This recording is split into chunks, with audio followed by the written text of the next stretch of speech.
क्या मुसीबत है।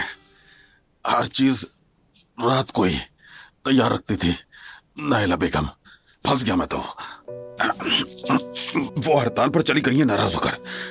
बच्चे बाप की बात नहीं मानते, बीवियां शौहरों को खातर में नहीं लाती। इस घर को आखिर क्या हो गया है? हाँ,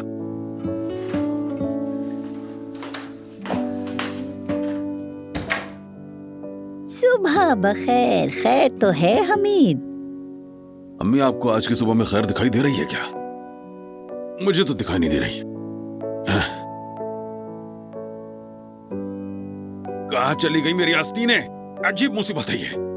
अरे गलत आदमी का काम भी गलत ही होता है, ये ऐसे होता है। अम्मी सुबह सुबह शहद टपक रहा आपके मुंह से तो। अरे जरा बैठो तो सही, फिर पता चलेगा शहद टपक रहा है या जहर।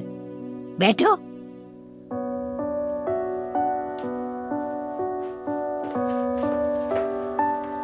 अगर आपने फिर बच्चों की बात शुरू कर दी अम्मी, तो कसम से मेरा सबर जो है। ये क्या है? ये औजान ने दिया है तुम्हारे लिए। मैंने कहा था ना आपसे, कर्ज में फंस गया होगा, उधार मांग रहा होगा मुझसे। मैं जानता हूं उसे। मैंने तो पहले ही कहा था कि 3 दिन में दरवाजे पर आ जाएगा। आ गया ना, देखा? मुश्किल बर्दाश्त नहीं होती उससे। औजान ने अपने रास्ते का इंतखाब कर लिया है, आसानी से वापस नहीं मुड़ेगा। अम्मी, औजान ने रास्ता नहीं बल्कि अपना मुस्तकबिल काट डाला है उसने। ये रहे उसके सबूत, देखिए ये। हाँ, कर्जा हमीद उस्तुर्क का।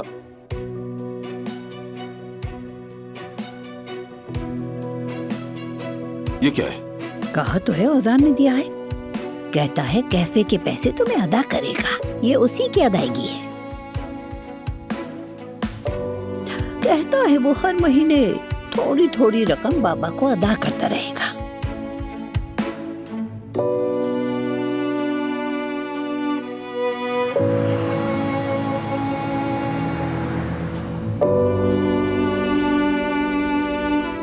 जैसा मैंने बताया था ना, मैं घर से कुछ लिए बगैर ही निकल आया, फिर ये जगह ली। खैर, जुमाना कहाँ पर है?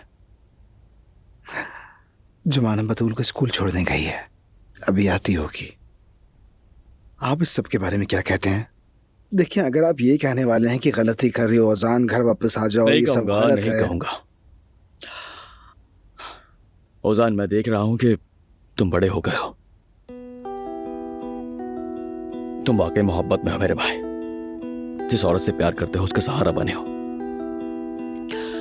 अगर तुम खुश हो तो मैं क्या कह सकता हूं तुम्हें।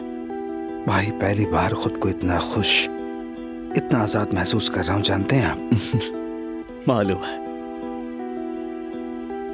जब मैं पहली बार घर से निकला था तो यही महसूस करता था।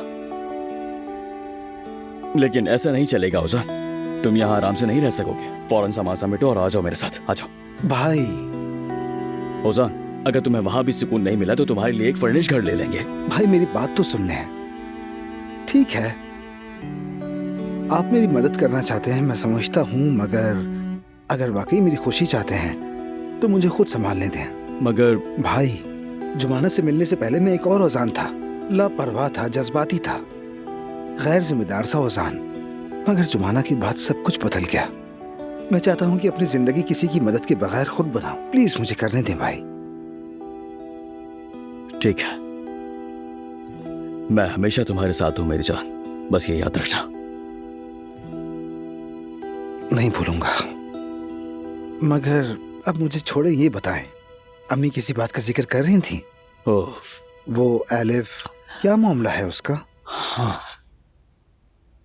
यानी औजान, सच कहूं तो समझ ही नहीं आ रहा क्या सोचूं, क्या करूं मैं। मेहमद हद से ज्यादा आगे बढ़ चुका है। वो दावा कर रहा है कि एलिफ से मेरा एक बच्चा है। यकीन करोगे तुम? जानते हैं कि ये मेरा सबसे बड़ा डर था। मैं हमेशा सोचता था ये मेरे साथ होगा, लेकिन क्या? अरे, मेरा मतलब आपकी सिचुएशन से है। मुझे डर लगता था कि किसी दिन मेरी कोई पुरानी महबूबा मेरे दरवाजे पर बच्चे के साथ आके खड़ी होगी, लेकिन ये आपके साथ हो गया। अरे औजान, ऐसी कोई बात नहीं है। ये मेहमद का गंदा खेल है और कुछ नहीं। हाँ, मुझे भी यही लगता है। हाँ, लेकिन जब मामला मेहमद का हो तो हर हाल में शक करना बनता है। लेकिन फिर भी क्या ओजान? फिर भी आपको यकीन करना होगा भाई। आखिरकार आपका उस जमाने में अलिफ के साथ कुछ तो था, और फिर वो अचानक से कहीं गायब हो गई। कहानी में तसलसल तो है।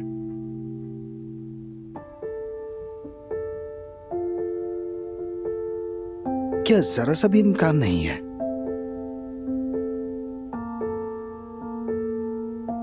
आपकी नजरों से तो साफ लगता है कि मुमकिन है।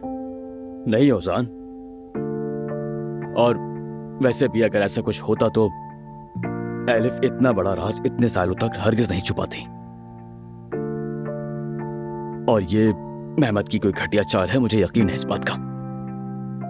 यकीन करने का बस एक ही तरीका है, एक ही हल है भाई, वो है एलिफ। सही कहा तुमने। सच्चाई आपको सिर्फ उसी से मालूम हो सकती है, चाहे सबसे कड़वी हकीकत क्यों ना हो। वो उस शय से बेहतर है जो इंसान को अंदर ही अंदर खा जाती है। ठीक कहा।